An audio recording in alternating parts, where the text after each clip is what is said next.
नमस्कार साथियों, हम देवास जिले के एक और उन्नत किसान के साथ के एक फार्म पे पहुंचे हैं, जहां उन्होंने एक उन्नत किस्म का जाम, सेब के पौधे, एप्पल वेर के पौधे और अन्य प्रकार के कई सारे पौधे उन्होंने लगा रखे। तो उनके द्वारा हम ये जाम के पौधे की जानकारी लेते हैं।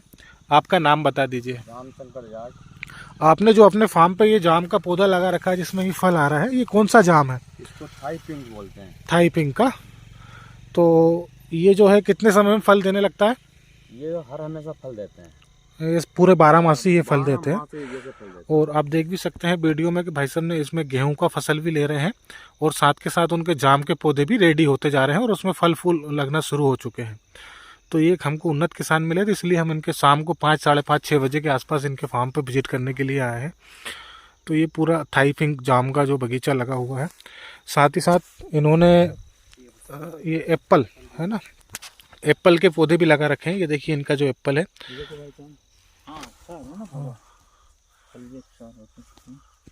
तो एप्पल के पौधे भी ये भाई साहब के लगे हुए हैं।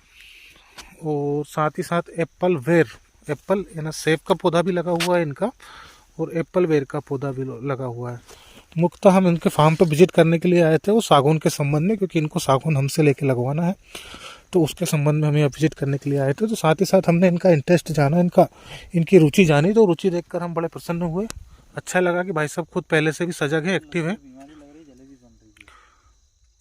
वो शायद एक्टिव है, तो उनको बड़ा अच्छा लगा इनका फार्म हमको देख के।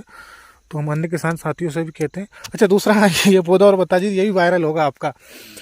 ये काय का पौधा है और किस काम में आता है? ये बीलन का पौधा है। बीलन का पौधा भगवान शिव को बड़ा प्रिय बीलन है ना, हालांकि हम जानते नहीं है, भाई साहब ने बताया ये हमको। तो ये बीलन का पौधा है और ये बता रहे हैं कि ये कहीं मिलता नहीं है आसानी से। और इसमें पत्ती का कोई राज है क्या? 21 पत्ती, 7 पत्ती क्या है? 7 पत्ती, 21 पत्ती, 9 पत्ती आती है इसमें। 7 पत्ती, 21 पत्ती और 9 पत्ती आती है, और ये भगवान शिव पे चढ़ता है। और अभी तक मेरी नज़र में भी हमको सिर्फ ये एक ही पौधा मिला है। मैं काफ़ी घूमा हूँ, कई जिलों में घूमा हूँ, तो मुझे भी ये सिर्फ एक ही पौधा देखने को मिला है। ये भाई साहब ने कहीं बाहर से मंगवाया है, इसको लगाया है। तो अन्य साथी भी इनसे प्रेरणा लेकर इस तरीके की फार्मिंग कर सकते हैं, जो कि आज के समय में लाभ का धंधा बने और निश्चित लाभ कमाए। धन्यवाद ऐसा आपका।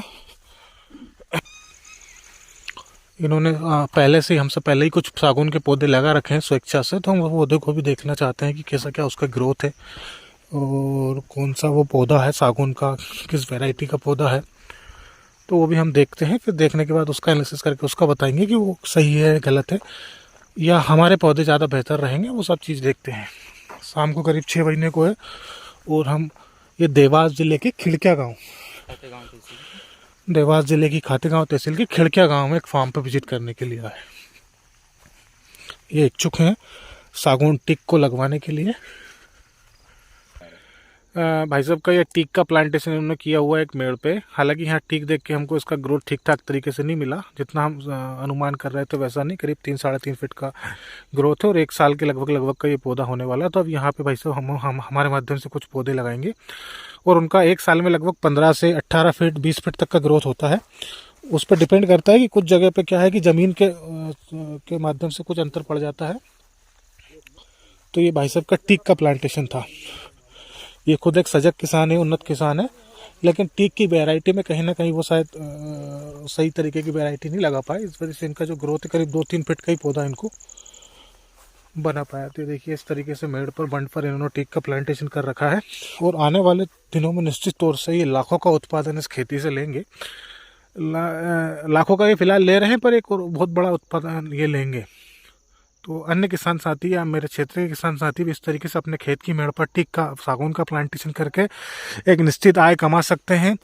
खेत में भी हमको जब तक परंपरागत खेती को छोड़कर नए नए आइडियाज़ पे हम लोग काम नहीं करेंगे, तब तक खेती को लाभ का धंधा नहीं बना सकते, क्योंकि आजकल लागतें बढ़ती जा रही हैं और उस लागत के हिसाब से उतना ना तो हमको मार्केट मूल्य मिलता है।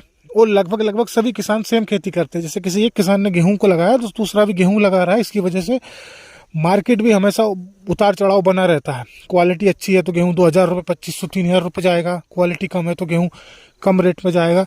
लेकिन ये एक ऐसी फॉरेस्ट्री फार्मिंग या फ्रूट्स फार्मिंग एक ऐसी फार्मिंग है जिसमें निश्चित तौर से लाभ होता है। तो ये हमने इनका टीक देखा, अब यहाँ पे हम हमारा टीक लगाएंगे। अभी हमने यहाँ पे करीब 1000 पौधे का हमको डिमांड मिला है, तो हम 1000 पौधे यहाँ हमारे टिक के लगाएंगे। साथ ही साथ हमारे पास में जो PKM1 वैरायटी का मूंगना मोरिंगा सुरजना है वो भी हम यहाँ पे लगाएंगे। उसके अलावा इलाहाबादी सफ़ेदा जाम वो भी हम यहाँ पे लगाएंगे 3 पौधे का। हालांकि जाम इनका बहुत अच्छा लगा हुआ है, बट ये क्या है कि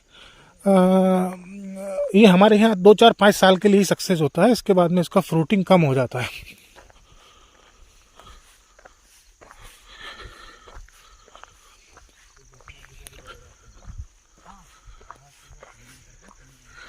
तो सभी किसान साथी फॉरेस्ट्री फार्मिंग को बढ़ावा देते हुए, अपना फ़ायदा सोचते हुए फॉरेस्ट्री फार्मिंग करें, ताकि एक निश्चित आय प्राप्त कर सकते हैं, निश्चित लाभ प्राप्त कर सकते हैं। और हमारे क्षेत्र में नई नई तकनीक के माध्यम से नए नए पौधे का यहाँ प्रैक्टिकल सक्सेस हो चुका है, जैसे एप्पल का, सेब का। ये सेब हमारे यहाँ कई जगह सक्सेस है, तो हमारे साथी, हमारे क्षेत्र के किसान साथी भी सेब लगाकर एक अच्छी आय प्राप्त कर सकते हैं। और ये कोई बहुत ज़्यादा महंगा नहीं है, ये सब कुछ सस्ते में आपको उपलब्ध करवा दिया जाएगा हमारे माध्यम से, है ना। ये देखिए गेहूं भी चल रहा है इसमें, और सेब का पौधा भी जीवित है। धन्यवाद सभी किसान साथियों को, और आप लोग मेरे चैनल को सब्सक्राइब करें।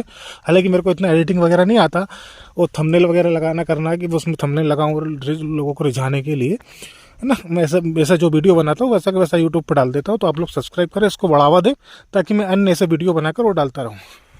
धन्यवाद।